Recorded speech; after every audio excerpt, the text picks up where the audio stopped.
여러분 안녕하세요. 오늘 해설 시간에 오신 것을 환영합니다. 최근 언론을 아주 뜨겁게 달구고 있는 이슈가 있죠.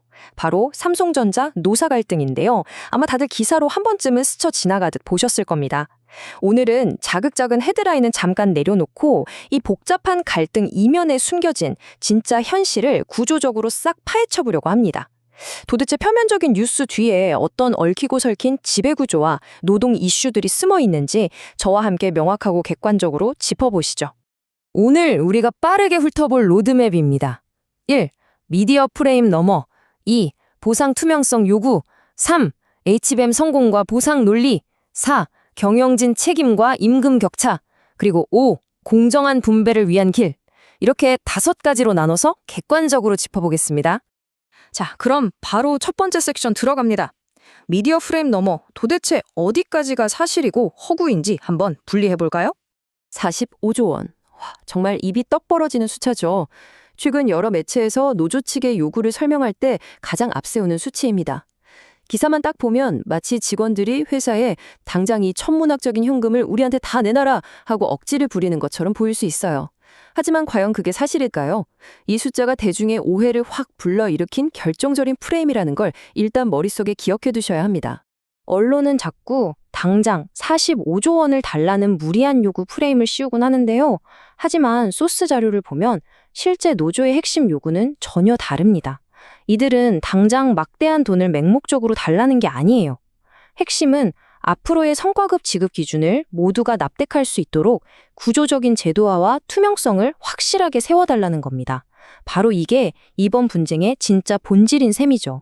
이어서 두 번째 섹션, 이 사태의 진짜 핵심 이슈인 보상 투명성에 대한 요구로 넘어가 보겠습니다. 여기서 여러분이 아셔야 할 가장 중요한 개념이 바로 보상의 제도화입니다. 이게 무슨 뜻이냐고요? 경영진의 그때그때 자의적인 판단 말고 성과급을 결정하는 룰을 구조적이고 예측 가능하게 세워두자는 뜻입니다. 직원들 입장에서는 내가 이만큼 성과를 냈는데 도대체 어떤 공식으로 보상이 돌아오는 거지? 이 예측 가능한 시스템을 만들자고 요구하는 거예요. 단순한 금전적 요구를 넘어서 노사 간에 믿을 수 있는 시스템을 깔아보자는 깊은 뜻이 담겨 있는 거죠. 세 번째 파트는 갈등이 뻥 터져버린 임계점, 바로 HBM 성공과 보상 논리입니다.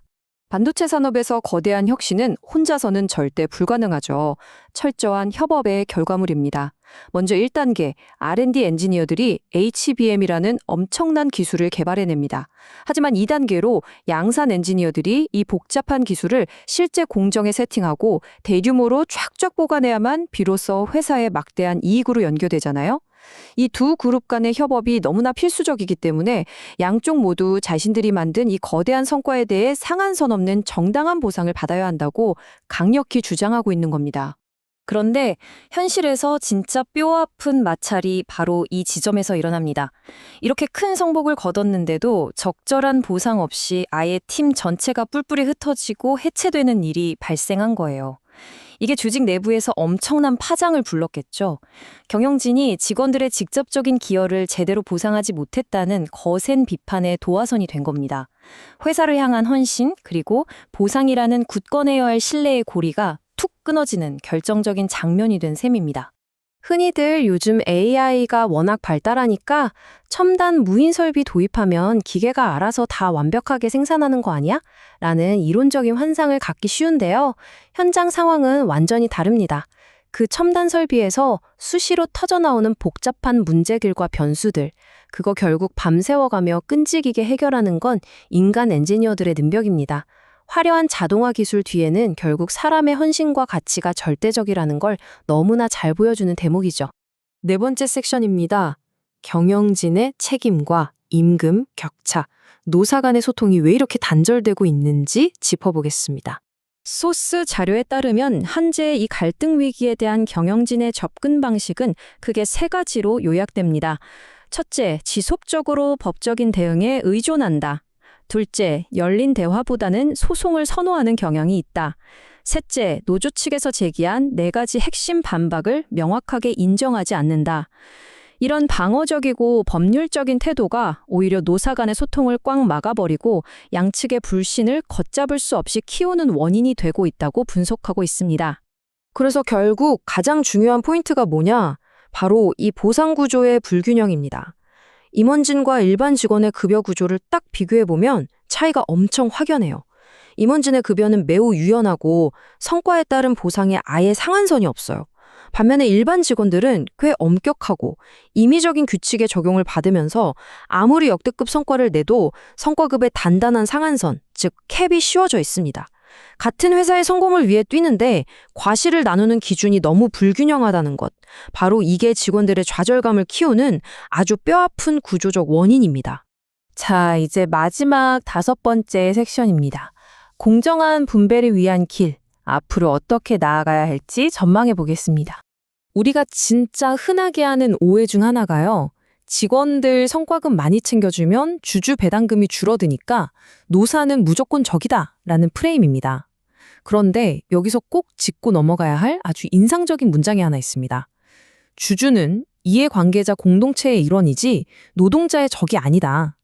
직원들의 헌신으로 혁신이 터지고 기업 가치가 오르면 결국 주주에게도 막대한 이익이 돌아가는 선순환 구조거든요. 노동자와 주주를 제로섬 게임의 적으로 볼 게 아니라 성장을 함께 이끄는 공동체로 바라보는 시각의 전환이 절실해 보입니다.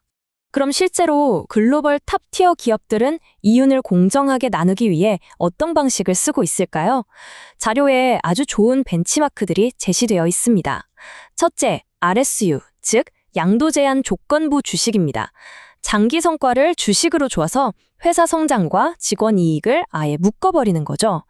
둘째, 탄탄한 우리사주 제도로 직원들이 진짜 주인의식을 갖게 만드는 겁니다.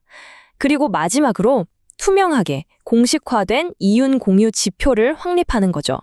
이건 그냥 뜬구름 잡는 이론이 아니라 이미 세계적인 테크 기업들이 갈등을 줄이고 성공적으로 굴리고 있는 실제 시스템들입니다. 자, 이제 오늘 해설을 슬슬 마무리하면서 여러분께 아주 도발적인 질문을 하나 던지고 싶습니다. 과연 거대 기술 기업이 현대적이고 투명하며 공정한 이윤 분배 구조 없이 이 피 튀기는 AI 시대에서 글로벌 탑 자리를 계속 유지할 수 있을까요? 오늘 우리가 쭉 살펴본 이 보상 논란은 그저 돈 좀 더 달라는 떼쓰기가 절대 아닙니다. 회사가 미래로 가기 위해 반드시 풀고 넘어가야 할 거버넌스와 신뢰의 문제인 거죠. 투명성과 공정성이 핵심 경쟁력이 되어버린 지금 이 질문에 기업들이 어떤 대답을 내놓느냐가 앞으로의 기술 시장 판도를 결정짓지 않을까 싶습니다.